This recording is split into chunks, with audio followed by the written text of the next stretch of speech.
Assalamualaikum warahmatullahi wabarakatuh. Pada video kali ini saya akan memaparkan bagaimana cara membuat tabel distribusi frekuensi dengan metode statistik. Langkah pertama adalah menjadikan data yang akan dibuat tabel distribusi frekuensi.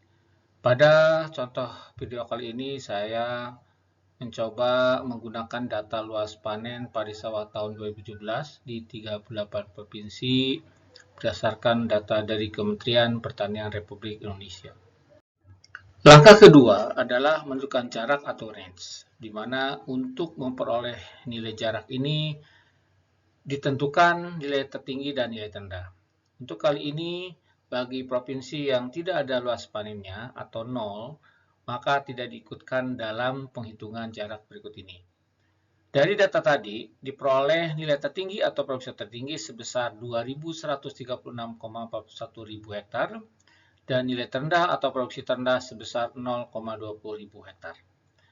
Sehingga jarak yang diperoleh dari nilai tertinggi dikurangi nilai terendah sebesar 2.136,22 ribu hektar.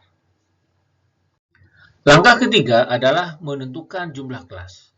Sebelum kita menentukan jumlah kelas, maka ada beberapa hal yang perlu diperhatikan. Yang pertama, jumlah kelas jangan terlalu besar atau jangan terlalu kecil. Yang kedua, besar interval setiap kelas diusahakan sama besar dan dalam bilangan praktis.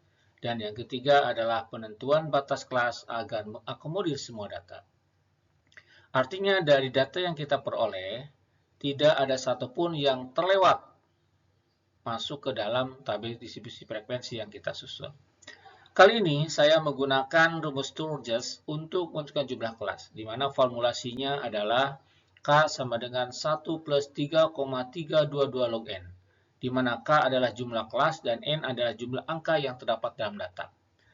Kalau kita melihat data tadi tentang luas panen di 38 provinsi di Indonesia, terdapat 5 provinsi yang tidak ada nilainya, sehingga untuk jumlah angka yang kita hitung dalam penentuan tabel frekuensi ini adalah sebanyak 33 provinsi. Sehingga dengan menggunakan rumus Sturges ini, kita peroleh jumlah kelas adalah sebesar 6,0449 atau ekuivalen antara 6 sampai 7 kelas. Langkah keempat adalah menentukan besar interval. Untuk menentukan besar interval ini, digunakan formulasi I sama dengan jarak dibagi jumlah kelas atau 1 plus 3,322 log N. Dari langkah sebelumnya, kita sudah peroleh nilai jarak sebesar 2.136,22 dan jumlah kelas sebesar 6,04. Sehingga interval yang diperoleh adalah sebesar 353,68. Langkah kelima atau langkah terakhir dalam membuat tabel distribusi frekuensi dari luas panen padi sawah tahun 2017 di 33 provinsi Indonesia dapat kita lihat pada layar ini, di mana tabel distribusi frekuensi yang dihasilkan sebanyak 7 kelas. Untuk kelas pertama, kita peroleh batas kelas bawah sebesar 0,20 yang diperoleh dari nilai terendah dari luas panen padi sawah yang ada di 33 provinsi. Kemudian untuk batas kelas atas di kelas pertama diperoleh 353,88 dihasilkan dari 0,20 ditambah dengan interval. Nah, di sini untuk kelas pertama ini terdapat 20 provinsi.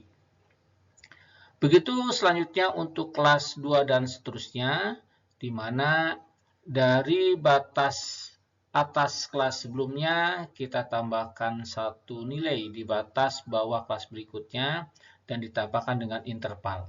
Seperti kita lihat pada kelas kedua, kita peroleh 353,89 sampai dengan 707,58 ribu hektar. Di sini terdapat 6 provinsi. Pada kelas ketiga terdapat 3 provinsi, kemudian pada kelas keempat terdapat 1 provinsi, sementara kelas kelima tidak ada satupun provinsi yang memiliki luas panen antara 1414,93 sampai dengan 1.768,60.000 hektar. Kemudian kelas ke-6 terdapat 2 provinsi dan kelas terakhir dapat 1 provinsi, sehingga jumlah keseluruhan sebanyak 33 provinsi. Artinya dari 33 provinsi sudah tersebar di 7 kelas, di mana untuk kelas pertama atau luas panen padi sawah antara 0,20 sampai 353,88 ribu hektar ini merupakan paling banyak ya, provinsi yang memiliki luas panennya, yaitu sebanyak 20 provinsi dibanding dengan kelas-kelas berikutnya. Demikian dalam membuat tabel distribusi frekuensi, dan jangan lupa lakukan subscribe, like, and comment, dan sampai ketemu di video berikutnya. Wassalamualaikum warahmatullahi wabarakatuh.